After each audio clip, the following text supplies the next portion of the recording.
మరి మేము తెలంగాణ రాష్ట్రంలో గత 15 సంవత్సరాలుగా పనిచేస్తూ ఉన్నాము. ఎంఆర్సి ఖానాపూర్లో పనిచేస్తూ ఉన్నాను. 15 సంవత్సరాల నుంచి కూడా మేము చాలీ వేతనాలతో పనిచేస్తూ ఉన్నాము. మరి యశస్సులో పనిచేస్తున్న ఉద్యోగులందరూ కూడా ఎంతో మానసిక క్షోభకు గురవుతూ ఉన్నారు. కీలకమైన విద్యాశాఖలో అనేక బాధ్యతలు నిర్వహిస్తూ మరి ఏ పని అయినా కూడా విద్యాశాఖలో సమగ్ర శిక్ష అంటేనే ప్రాజెక్టు దీంట్లో ఒత్తిడి అనేది చాలా ఎక్కువగా ఉంటుంది. మరి ఆ విధంగా మేము తెలంగాణ వచ్చిన తర్వాత మాకు న్యాయం జరుగుతుందని చెప్పేసి అనుకున్నాము. కానీ తెలంగాణ రాష్ట్రం ఏర్పడిన తర్వాత కూడా మరి తెలంగాణ రాష్ట్రంలోని ఉన్న ఉద్యోగులలో మరి వివక్ష గురైందంటే కేవలము సమగ్ర శిక్ష ఉద్యోగులు మాత్రమే. మరి ఏ ప్రభుత్వం కూడా సమగ్ర శిక్ష ఉద్యోగులకు ఇప్పటి వరకు తగిన న్యాయం చేయలేదు. మరి ఉన్నటువంటి గౌరవ ముఖ్యమంత్రి గారు మరి వారే స్వయంగా మరి మా సమస్యలన్నీ కూడా వారికి తెలుసు. వారు మాకు హామీ ఇవ్వడం జరిగింది. మరి వారు ఇచ్చిన హామీని త్వరగా నెరవేర్చాలని కూడా మేమందరం కోరుకుంటా ఉన్నాము. మరి వెంటనే సమగ్ర శిక్ష ఉద్యోగులందరినీ కూడా రెగ్యులర్ చేయాలి. వారికి మినిమం టైం స్కేల్ అనేది కూడా వెంటనే వర్తింపజేయాలి. అలాగే జీవిత బీమా, ఆరోగ్య బీమా అనేవి కల్పించాలి.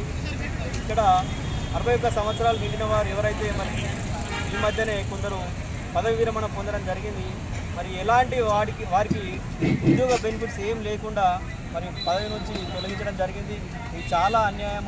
ఒక ఉద్యోగి కొన్ని సంవత్సరాలుగా మరి ఈ ప్రభుత్వానికి సమాజానికి సేవ చేసినప్పుడు మరి వారికి ఎలాంటి గుర్తింపు లేకుండా, వారికి ఎలాంటి ఉపాధి కల్పించకుండా, ఎలాంటి బెనిఫిట్స్ ఇవ్వకుండా మరి వారిని పదవి నుంచి తొలగించడం అనేది చాలా అన్యాయము. మరి ఈ విధంగా ఈ యొక్క కాంట్రాక్ట్ పద్ధతి అనేది మరి ఒక వివక్షకు గురి చేసే పద్ధతి. ఈ పద్ధతిని ప్రభుత్వం వెంటనే తొలగించాలని చెప్పేసి, అందరినీ రెగ్యులర్ చేయాలని చెప్పేసి నేను ప్రభుత్వాన్ని డిమాండ్ చేస్తూ ఉన్నాము.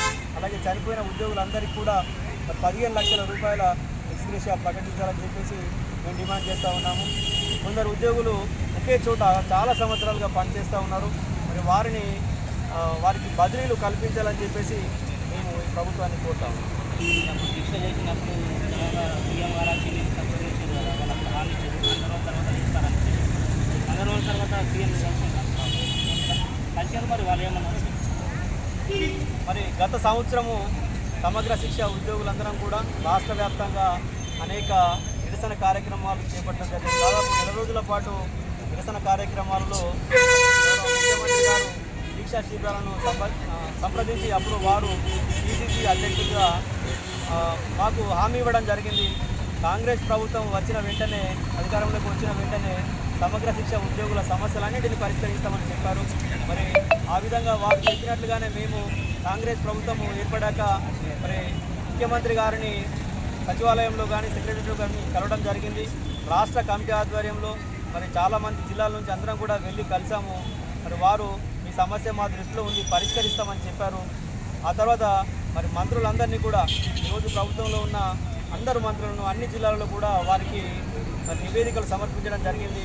దీనిపైన వారు చేస్తాము, మా దృష్టిలో ఉంది అని చెప్తున్నారు. కానీ ఇప్పటి వరకు మరి 8 నెలలు కావస్తుంది ప్రభుత్వం ఏర్పడి. వారు మరి మా సమస్యను పట్టించుకోకపోవడంతో మరి ఈ విధంగా అయినా వారి దృష్టికి ఈ సమస్య యొక్క జటిలాన్ని తీసుకెళ్లాలని చెప్పేసి మేమందరం కూడా నిరసన కార్యక్రమాలు చేపట్టడం జరుగుతుంది.